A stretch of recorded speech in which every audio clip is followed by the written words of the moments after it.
guys, welcome to Simple Tamil channel. இன்னைக்கு வந்து பாத்தீங்கன்னா நம்ம Pillsburyயோட Choco cooker cake தான் ட்ரை பண்ண போறோம். இது வந்து பாத்தீங்கன்னா 159 gram and eggless chocolate cake and குக்கர்லயே நம்ம பண்ணிடலாம். ஓவன் அதெல்லாம் இருக்கணும்னு அவசியம் இல்லை. and இதோட ரேட் வந்து பாத்தீங்கன்னா 100 rupees MRP. ஸோ ப்ரிப்பேர் பண்ணுறதுக்கு நமக்கு 120 ml பால் தேவை. அண்ட் இதுக்குள்ளே இருக்கிற அந்த பவுச்லேயே வந்து பார்த்திங்கன்னா நமக்கு அந்த மார்க் கொடுத்துருக்காங்க. ஸோ இது நம்ம ப்ராப்பராக அந்த அளவுக்கு வந்து மெஷர் பண்ணி பால் வந்து ஆட் பண்ணிக்கலாம்.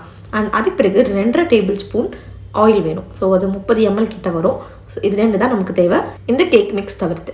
ஸோ இது பண்ணுறதுக்கு ஃபர்ஸ்ட் ஸ்டெப் வந்து பார்த்திங்கன்னா ஒரு பவுல் எடுத்துக்கோங்க. அதில் இவங்க கொடுத்துருக்குற அந்த பவுடர் வந்து ஆட் பண்ணிவிட்டு அதுக்கு பிறகு அந்த மார்க் வரைக்கும் நம்ம மில்க் ஆட் பண்ணி மில்க்கையும் ஆட் பண்ணிவிட்டு எண்ணெயும் வந்து சேர்த்துக்கோங்க. சேர்த்துட்டு இது 2 நிமிஷத்துக்கு நல்லா வந்து மிக்ஸ் பண்ணிகிட்டே இருங்க. நல்லா ஸ்மூத் ஆன மாவு பதம் வர வரைக்கும் அது நல்லா கலந்துக்கோங்க.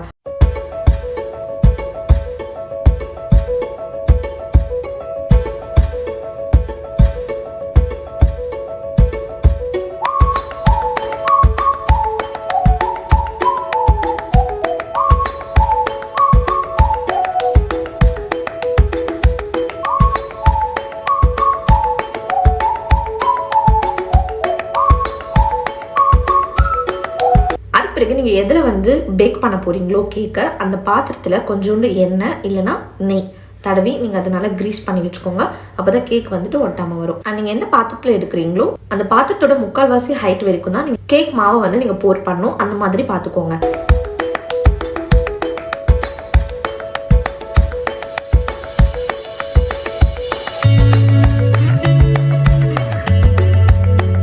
கேக் பேட்டர் வந்து ரெடி. இப்போ நம்ம குக்கர் வந்து ரெடி பண்ணுறதுக்கு ஃபர்ஸ்ட் வந்து குக்கரில் தண்ணி ஊற்றிக்கோங்க. அட்லீஸ்ட் 3 லிட்டர் கெப்பாசிட்டி இருக்கிற குக்கர் வந்து நீங்கள் எடுத்துக்கணும். அதில் தான் இந்த கேக் வந்து செய்ய முடியும். ஸோ வாட்டர் வந்து பார்த்திங்கன்னா நம்ம குக்கரில் 5 சென்டிமீட்டர் ஹைட்டில் வந்து பார்த்திங்கன்னா இருக்கணும். அது வரைக்கும் தண்ணி சேர்த்துக்கணும். அது பிறகு நம்ம கேக் மாவு ஊற்றி வச்சிருக்கிற அந்த பாத்திரத்தை குக்கர் உள்ள வச்சுருங்க. வச்சுட்டு குக்கரை க்ளோஸ் பண்ணிவிட்டு 30லேருந்து 35 நிமிஷத்துக்கு நம்ம கேக் வந்து ஸ்டீம் பண்ண போகிறோம். விசில் வந்து போடக்கூடாது. விசில் இல்லாமல் 35 நிமிஷம் கழிச்சு நீங்க வந்து பாத்தீங்கன்னா குக்கர்ல இருந்து அந்த பாத்திரத்தை வெளியே எடுத்துருங்க.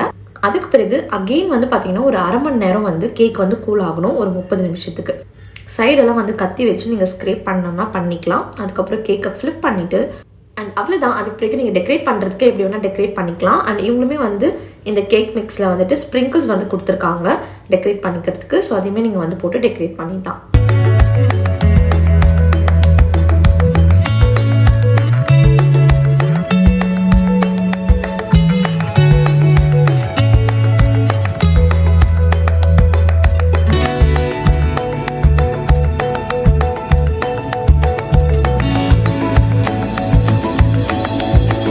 தான் சிம்பிள் அண்ட் ஈஸியாக நமக்கு வந்து குக்கரில் வந்து கேக் வந்து ரெடி ஆயிடுச்சு. ஸோ இதோட டேஸ்ட் அப்படின்னு பார்த்தோம் அப்படின்னா இது வந்து எக்ஸாக்டாக நமக்கு வந்து கடையில் இருக்கிற அளவுக்கு இல்லை.